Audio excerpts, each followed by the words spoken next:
Së pari të korrigjojmë diçka. Nuk është goditur Belinda Balluku, është thirrur për të bërë show, se po t'je për të goditur duhet ishte arrestuar me njërë sa ju shpall akuza. Po ndoshta po shkon shkallë. S'ka shkallë. Kodi procedurës penale ka përcaktuar qartë procedura.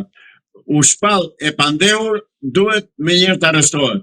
Po këta nuk i arrestohet sepse komandon drejtësia partjake, jo drejtësia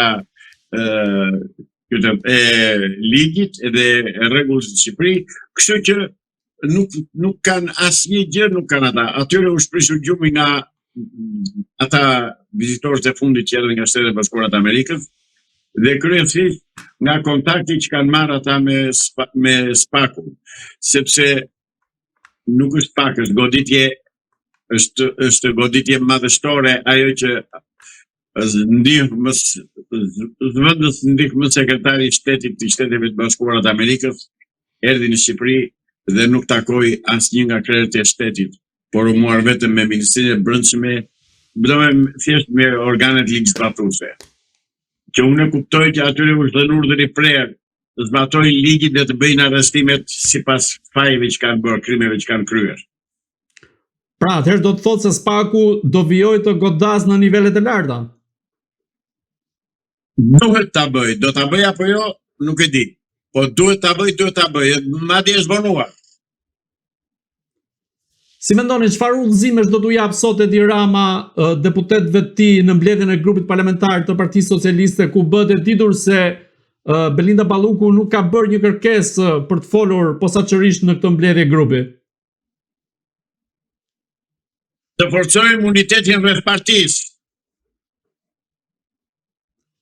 Duket se nuk është shumë unitet, se është duke i shitur një nga një.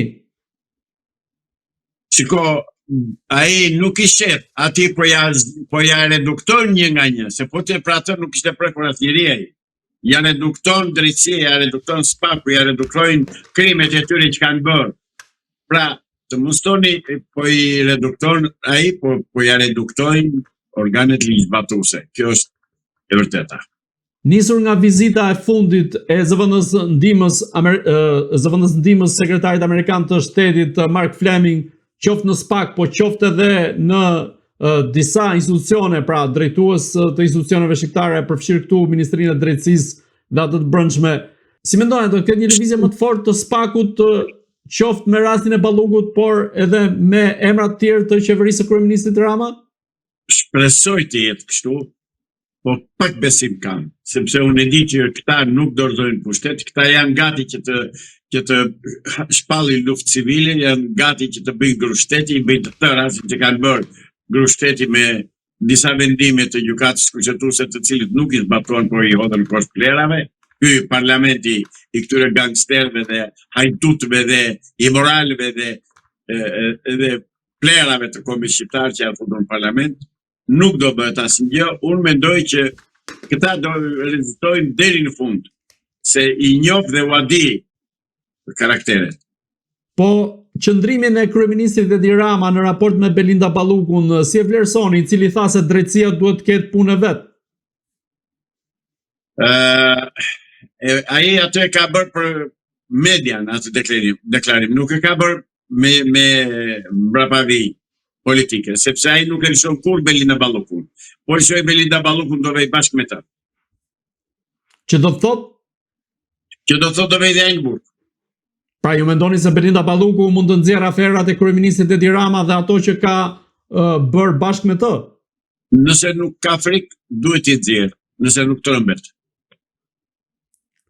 Nëse do ta shikoni me vëmendje në ceremoninë martore të zhvilluar ditën e djeshme në Pallatin e Kongreseve në nder të Fatosnanos, u pa që Belinda Balluku ishte lënë mënjan nga ana e kryeministit Edi Rama duke distancuar. Si mendoni, Edi Rama e ka lëshuar përfundimisht atë? Unë mendoj që Edi Rama nuk e lëshon atë përfundimisht, ka mbaruar ajo punë. Thjesht bëjnë show për opinionin publik për të treguar që ja shikoni jam distancuar nga kjo. Edhe ajo bëri kashillok dhe ndonjë më shumë se sa që mund të mendohet për të ngushëlluar atje, dhe praktikisht këta bëjnë show. Këta tani e din që barka e tyre është mbushur deri në mes me ujë, përfundon se avash avash. E din fare mirë. Dhe goditjen përfundimtare duhet ta kenë marrë nga ardhja e zëvendës ndikmë sekretarit amerikan të shtetit, i cili u takua dhe kontaktoi dhe bisedoi sipas medias me gjithë organet ligjzbatuese në Shqipëri, strukturat ligjzbatuese, Ministri i Drejtësisë, Ministri i Brendshme, SPAK-u. Ju thoni se nuk e ka lëshuar, por nëse shohim rastet e mëparshme që nga Samir Tahiri dhe më pas Arben Ahmetaj dhe Erion Veliaj, duket se Edi Rama, kur është në rrezik për vete, nuk pyet shumë për bashkëpunëtorët e tij. Samir Tahiri, ai e korruptoi. I tha ai ke bërë 2-3 vjet burg dhe mbasi të dalësh shijo parat, dhe kjo praktikisht kjo po ndodh. Mbaroi lidhur me Samir Tahiri. Se Samir Tahiri është viktime po ati kryeministri. Nuk i bëri nga koka e tij Samir Tahiri ato që ka bërë dhe ato për cilat bëri burg. I ka bërë me urdhër të këtij Padrinos, të këtij Karagjozi, Padrino, kriminal. Ky ka tëra zeza, më ky është një konglomerat plerash dhe ndyrësirash në ndërgjegje dhe në botën e tij të brendshme. Ky nuk ka miq dhe shok. Atëherë zoti Islami, si mendoni, duke nisur nga rastet e mëparshme sa i përket Arben Ahmetaj dhe Erion Veliajt, a do të ketë njëjtin fat edhe Belinda Balluku që Edi Rama mund ta hedhë në gojën e drejtësisë? Varet deri ku ka arritur korruptimi midis tyre. Deri në shkallë është. Varet sa janë pleksur, varet sa e kanë korruptuar njëri tjetrin. Nuk e dim ato, e din ata. Ne s'kemi si ta dim. Ndonjë informacion nuk na japin se çfarë po ndodh. Ne nuk dim gjë fare, ne thjesht çfarë bësh nga media. Zyrtarisht nuk është asnjë gjë. Zyrtarisht është vetëm kjo. Po aferat besoj se i keni parë ju të Belinda Ballukut që arreshtohet që nga tuneli Llogarase deri te aeroporti i Vlorës. Të tëra janë nga media, nuk janë nga SPAK-u, asnjë se zyrtare. Asnjë se zyrtare, të tëra janë nga media. Tani media spekulojnë sa që do qefi si, do qefi e tjera. Unë besoj vetëm ato që janë zyrtare, që kanë vullën dhe firmën e titullarëve ligjzbatues.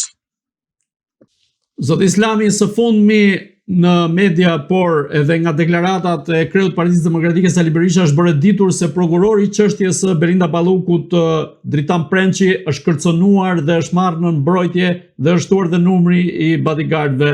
Ju si e cilësoni këtë pjesë sa i përket SPAK-ut, apo vjet SPAK-u nën kërcënime, nën presione të ndryshme? Mashtrimi. Po pse është mashtrim? Sepse po u kërcënua një prokuror, do thotë kush e ka kërcënuar, kur e kërcënoi, çfarë u morën, ku ndodh ky kur u kërcënua, me çfarë kërcënuar, me telefon, fizikisht, ball për ball, çan këto çon. Me këtë Berisha thotë që Rama e ka kërcënuar përmes telefonit. Po akoma besoni Berishin ju? Po tani Berisha disa gjëra dhe ka të vërteta. Unë Berishin nuk e besoj as kur thotë që uji është H2O, ka formulën H2O. Dakor, po kur Berisha thoshte që fluturojnë avionët me drogë, këta thoshin po hedhin ilaç për mushkonjat. Po ato i dinte Berisha se i kishte bërë dhe vet, po të na thot po pra, në këtë rast. Të lutem, u kërcënuan përmjet telefonit, dalë çik se po na bëj budallë tani këta. Apo jo? Po ne po i referohemi deklaratës së një kreut partisë më të madhe opozitare në vend. Jo, s'është më parti, dhe s'ka me opozit, harrojnë. Po mirë, qëndrojmë te pjesa e prokurorit dhe Belinda Ballukut, se cili telefon, dëgjoj, shteti ka dëgjoj se po më ndërpret dhe nuk më lë të çoj mendimin tim deri në fund. Zotëri, kur dikush kërcënohet me një telefon gjendet për 10 minuta. Kush është autori dhe personi që ka përdorur si telefoni? Çan këto me këtë hallet ai.